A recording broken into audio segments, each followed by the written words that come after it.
So one of the things that we get asked for is how to avoid fights, because in martial arts we were taught to engage with the combats, but oftentimes we sometimes forget that we can avoid fights before they start to get escalated. So Right. Sifu Alan today is going to show us how to deal with that specific portion. So please. So what do you have in mind when you get into a fight, when it starts to get escalated? How to deal with it? Well, one of the things we do in CTAC is we actually study that gap between a full-on fight and the buildup of a social exchange. Okay. You know, it's this is where a fight starts. You know, we're in social distance, we're having a conversation. I maybe say something that upsets you, and then it starts to escalate from there. So I want to have a certain amount of skill in this range. I want to understand how to navigate critical distance, the range between us intelligently. Okay. I want to know how to use the gift of gab. What can I say to de-escalate, Okay. to try to bring it down? And if there is contact, in other words, if you're the threat and you create contact with me, I want to know how to have low-level controls Okay. that are non-insulting, that will put me in a good position in case it elevates. Now, my job in this area is I want to de-escalate it. I want to talk to you, I want to bring it down, try to solve it, but I also kind of have to do it in a way that protects me. It puts me in a good position in case you kick it off. Okay. So the touch portion of that range, that's what it's based on. Okay. I know, and we also want it to look socially acceptable. Okay. And it's got to be visually correct, because obviously a lot of things exchange like this. If we were to start kicking it off right now, Yeah. somebody might be recording this to put on Instagram or YouTube, right? Correct. And all of that could be used against me later. Okay. So how it looks is also very important. I have to take that into consideration. You know, and this is something that this range and those concepts are not really considered in martial arts. That's true. And that's one of the reasons we wanted to make that a intensive study on the front end in CTAC, so that the student would have answers for that. Okay. If my only answer is what my martial arts teacher taught me, Which is this? yeah, if that's all I have when I am placed under the stress of this environment, You that's just what automatically I start go going to. like this. And that's actually could be detrimental to you too, because you look like the aggressor. That's true. And so we want to, like we said, pick positions that are visually acceptable, because we know that's going to happen. There's going to be witnesses that are going to probably talk to a law enforcement officer later. Okay, so what's your posture look like instead of just trying to look like aggressive like this? We usually start everyone out with what we call the address position. Address position. Yeah, so it's kind of the universal Like, position I don't want for I don't trouble. want any trouble. Okay. But just like in a fight, your hands are up. You know, I want to navigate space. Okay. It's like if I am here, I am inside a critical distance. Because I could punch you. Yes, I'm set up for a sucker punch. Uh-huh. Right now, I'm just a little bit outside. In other words, you have to take a shift to take a step. And part of critical distance is reading a double-weighted stance, reading a single-weighted stance. Okay. Like you shift your weight into that foot, I know you have to take that step to get me just because I come over here. Okay. So this science, this study of this range is very important, because if I navigate it well, it keeps me ahead of time. Okay. I might not be as young or fast as you, but if I can understand these principles and have superior position, it raises my percentages of being ready if you kick it off. So in other words, you're controlling the way I want to go. Trying to. You're trying to. Okay. Yeah. Okay. And it just comes from reading where's the weight in the feet. Okay. And being able to kind of navigate, hey, I don't want any trouble, man, just calm down. Okay. But so what happened when things do escalate? Well, how do you handle that? The way we look at it at first is if you're the threat, I don't want to have first contact. Generally, if I have space, I'll back up. Okay. You know, if I run out of space, Like this. yeah, and I'm forced to, I can't go any farther, and you're coming forward, then you actually make contact first. So you don't move as much. I try not to. And Okay. this is just for the legal end of it. It doesn't have to be that way, but it's one of the first things we'll take a look at. Okay. Now, generally when contact is made, like we said, I want a level of control that is non-insulting. Correct. You know, so if you come forward, and one of the first ones is just the double bicep cup. Okay. Like that. And so now you're defending against this. And I'm going to be talking to them, hey man, calm down. I don't want any trouble. Just relax. Whatever happened, we can fix. And then sometimes, you know, I'm on the inside. If they come right, I've got to have options to flank them. And this is where I would prefer to be, is to a flank or behind them. So now you're controlling the shoulder and the elbow. Like if I this. can. And I'm still going to be de-escalating. Hey man, calm down. We'll fix whatever the problem is. We don't want any trouble. Neither one of us wants to go to jail. Correct. And I want to have a certain level of control in case you ramp it up. So Just relax. Just relax. relax. Okay. Like that. Huh. And it puts me in a better position if you ramp it up. This is obviously directly in front of you. Yeah. I have to deal with a lot more. So you want me to go kind of sideways or back against you, so in case I'm trying to like punch you, I have to turn my body. Or I try to move into what we call an escort position. An escort position. What's Correct. that? So that. Like if we started inside the arms, Uh-huh. this is an escort position. Okay. And there's different ones that we use depending on what's going on. What's the purpose of a shoulder thing? If you turn toward me, Oh. I've got a certain level of control. So you can use that to pull against my body. If you go the other way, it helps me find that arm just as quickly. Oh. Because your And hands it on the looks shoulder. Visually appropriate. Calm down, my friend. I don't want any trouble. Which makes sense. Just relax. Just relax for me. Okay. Right. That makes sense. So all of it is low level, non-insulting. What makes it work is that person may not be ready for a fight. It's part of that pre-fight exchange. Makes sense. Maybe he's just showing off, you know, trying to be aggressive to achieve what he wants. He hasn't elevated to that point. Obviously, if he elevates to that point, we do too. So so in that word, you do strike back. Correct. And how do you deal with striking? Do you just toss a punch? We try to follow the same principles of being visually correct. So, you know, if you go to punch and I go to punch, visually, if someone said click right now and showed it to the officer who is on the way, I guess both. Yeah. Right. So I try to choose positions where I look defensive. Okay. And we borrow ideas from like Keysi Fighting Method, Salat. They do different types of shielding. Correct. Because your hands are on your head. It looks defensive. It looks like you might but it also has the ability to be offensive. It can create damage. Oh, interesting. So if we're in that position, whoa, it might look like that. Please don't hurt me. And I almost always will try to de-escalate immediately. Because I just want to control it enough to de-escalate it. And so your energy level is very like controlling, and that's only to spike up for that split second. Right. And that's it. Because our ultimate goal is to not have a fight. Yes. I want to calm this down. Neither one of us wants to go to jail. Correct. And control it as best I can, unless you force me to go up the scale of violence and use higher levels of force. And obviously, if I choose to violently engage with you, the fight will go on. Correct. Okay. And that point, you just kind of and you know do it what you can gotta get do. to the point, obviously, in a fight where nobody cares what it looks like, and that's martial arts. Correct. Correct. And that's one of the things we try to do is fill the gap with that information that is not commonly taught. Okay.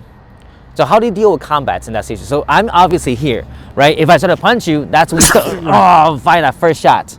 And then generally for me, I'm going to try to go right back down the scale and calm him down. I'm like, God, that hurts. If he chooses to elevate still, then I've got to be ready to play the same game. Okay. But different people will handle that in a different way, you know. Okay. Some people are like, okay, that's enough. So in CTAC, you're probably primarily focused on just avoiding fights, if possible. If possible, yeah. Because legally, that's the society we live in. Correct. Because, you know, if we both kick it off, we're both going to jail. Yes. And we're both going to get a lot of damage. Nobody really wins a fight. So you want to minimize that at all costs, Correct. pretty much. Okay. And you were mentioning combat blueprints earlier. The combat blueprint is a principle that we use in CTAC to make sure we're studying all of the primal environments. Okay. Okay. So on the combat blueprint, for us, we have certain primal environments. You have firearms training, blunt and edged weaponry. Okay. striking, Mm-hmm. like you would do in Thai boxing, Mm-hmm. different systems, hand fighting and pummeling, So like grappling. correct, standing Okay. grappling, Mm-hmm. and ground fighting or grappling. So jiu-jitsu, catch wrestling and such. Correct. Okay. And we divide up the ground section additionally to make sure we're Ah. covering things for this type of environment. So now you kind of cover some different variety of different ranges. Right. So we'll use the blueprint to say, do we have training in all those areas? Mm. That, and when we would add in, is it visually appropriate? Is it going to follow a force continuum as a civilian? Mm-hmm. And so that kind of helps us choose how to spend our time intelligently. Interesting. That's cool. Right. And So- we might look and say, I have things in these areas, but in pummeling and hand fighting, wow, I don't have anything. Mm-hmm. So we would want to fix that. That's one of the things we do in the system is make sure that we have good intelligent options in all of those areas. Mm. So how would you look? How would you make those look as non-threatened? Like obviously we're going to like striking. We'll kind of sort of talk about hand fighting. That's kind of already elevating into a position where I'm already doing this, Correct. right? Yeah. But how do you look that? How do you make that look? Oh, I'm not trying to create problems. It is very similar. I would still Uh-huh. try to get to a flank position, but it would also depend on the level of resistance. Okay. Obviously, if it goes up to a full-on grappling match, Stop it is what happening. it is. Okay. But one thing we have to consider in all of these areas are your everyday carry kits. Okay. This is a common kit that we carry. Uh-huh. We train with this in all of our classes. Okay. In every That's not real, by the way, guys. primal environment. So if we were having a hand fighting or a pummeling match here, Uh-huh. I have to take this in consideration. Oh. There's certain things I can't do because you have access to this. Correct. I have to be aware of it at all times. So you train with it. Oh yes, Oh. everything we do in CTAC, you have this kit on, That's interesting. or a version of it. It's one of the things that the student has to purchase at the beginning of the system. But if you train with it, you're more aware. So let's say Yes. if we're pommel right now, you're obviously you're aware of that position where you can let me reach. That's cool. Because I want to be able to have access if needed. That's cool. This Okay. is obviously not one of those situations, but But you're ready for it. correct. Okay. Because you may do the same thing. I have to be aware if you form the V. If Uh-huh. I'm here and you go for your weapon system, we call this forming the V. Forming the V. Correct. Because you creating a V to access your belt line. Oh. So it is a visual cue that we Oh, that's try cool. to train into our nervous system to recognize. So you see it, you get a response Yes, right away. because I want to be aware of any time you access this area. Right? Okay. That makes me nervous. Ah. So if my hand is here, it makes you less nervous because now you're not seeing this. Correct. That's It's interesting. generally what you need to access weapon systems. Hmm. So I have to be aware of them in every range, even what we were talking about earlier in conversation. Uh-huh. Because, we talked about it elevating to an empty hand situation, Uh-huh. but this happens too. Yes. So we want to know what to do now. Yeah. We would want to study legally, Uh-huh. how do I respond? Ah. So that's part of a CTAC. Yes, it is. That's interesting. That's very cool. Because that's something that martial arts don't typically teach you. Correct. That's Yeah. one of the reasons we put the TAC together. Because we teach, like most of martial, like it is, at least to my personal experience, it's like, I'm going to teach you how to fight. This is Muay Thai, this is Jiu-Jitsu, Correct. this is catch wrestling, or maybe this is Filipino martial arts. But it was meant to teach you how to eliminate the threat. Quickly. Yes. Right. But this is very like, okay, I'm going to teach you how to avoid fights, if possible, so that way I don't have to get in trouble legally. Yep. So and to do it on a force continuum. Oh, Because it's not always a full-on fight. correct. There's a social buildup. You get angry. We Yes. exchange words. It starts to get more and more heated until now we're in a full-on fight. So we want techniques and knowledge that we can apply in that gap. Maybe I can avoid it.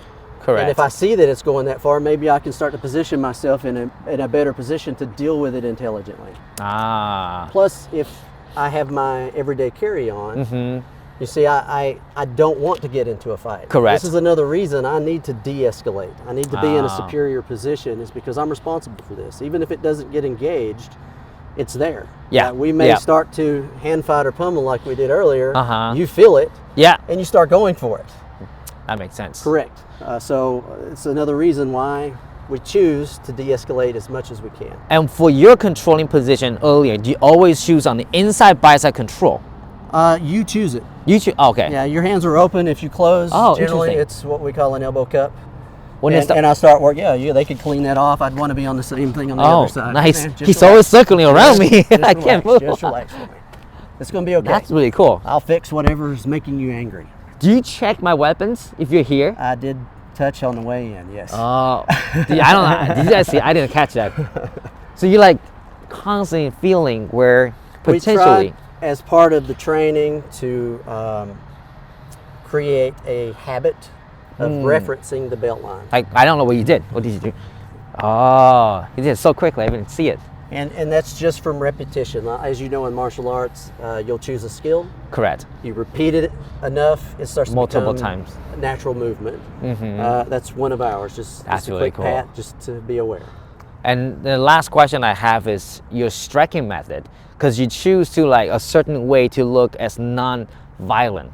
Yes. And we kind of, if you guys haven't seen the Keysi video, she talked about the framing. So you still strike with the elbow. Yes. Do you punch? You can. Okay. And again, there's a lot of different options. I choose that because ultimately it's this position. Please don't hurt me. You look more defensive. I don't want any trouble. Stop hitting me. And you have your elbow assets, so you can strike with the elbows and such. And used properly, it can create a lot of damage. Wow. But it's still on the lower end of a full-on fight. Yes. If it's a full-on fight, maybe I don't care anymore. But as you saw how we plugged it in earlier with a quick shot, and then I'm right back to the address position. Yeah. Maybe that'll get the point across. If it doesn't, then it doesn't. Do you put that into a drill with a hand fights position? Because let's say I'm an aggressor. I'm here. Just relax. Just relax. So now you're just putting on. Oh, Yeah, oh, calm down. that's quite. That's You okay, nice. sir? Yeah, Are I'm you okay. Someone help. That's cool. He's falling and he can't get up. Let me help you up. Here you go. Man, Come on, Kev. Let's get up. I can't move. Why can't I move? Come on, bud. I don't know. Man, you put on some weight. Man, I can't. Oh, that's interesting. Come on. He's pulling my spine. I'm trying to help you up. Oh man, it sucks. Wow. That's cool. It looks like you're trying to help me, but you're not helping me. No, that's one of the drills we'll play is just putting you in a position. And, we take everything into consideration visually. I want to look like I'm helping. But you're not helping but I'm me. not really helping. Yeah. And it's another position that at any moment, if we choose to ramp it up, you can obviously do a lot of tremendous Yeah, because I damage. can't turn against you. You put your shin or knee, I don't know what it was, against my spine. Every time I try to turn, you pull me back. And I feel you can just hammer me and knee me right there. The option is there. But like I said, I still want to de-escalate. I was still talking to you. I want to calm you down. I don't want to fight. That's a key. You were talking like you were being helpful the whole time. Correct. But in action, he's not. That's really cool. We call it the gift of gab. That's really cool. There's different levels, just like in training martial arts, Uh-huh. of the gift of gab. That's really And cool. we want to understand it as a art, as a science. And it's not just verbal, it's physical and how we place our bodies to communicate as opposed to... That's scare. You don't have to say a word, but we have to study this. The posture of Correct. communication, basically. Right. Because I, even though I might not be doing Uh-huh. a non-aggressive thing or an aggressive thing, I need it to look a certain way visually because, like I said, I want to de-escalate. I want to de-escalate. So you guys do drills like pummeling, controlling, Yep. sort of a takedown-ish, and then just kind of control the guy. Say, hey, I'm helping you. Try to get, oh, what's going on, like that. Yeah, they faint, they trip, they fall. It's a good thing we were there. Otherwise, you might have had a bad spiel. Never call it a takedown. Oh, interesting. That's really cool. So how can one train with you? Because I got a lot of requests. People asking about, hey, how do I get in contact with Sifu Alan Baker?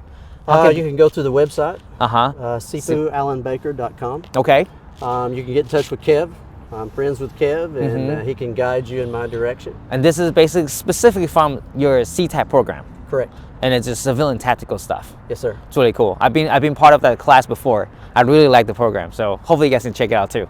Awesome. Awesome. Thank you guys so much. If you have any questions, please leave it in the comments below. And make sure to check out Sifu Alan Baker at his website. I'll see you guys next week.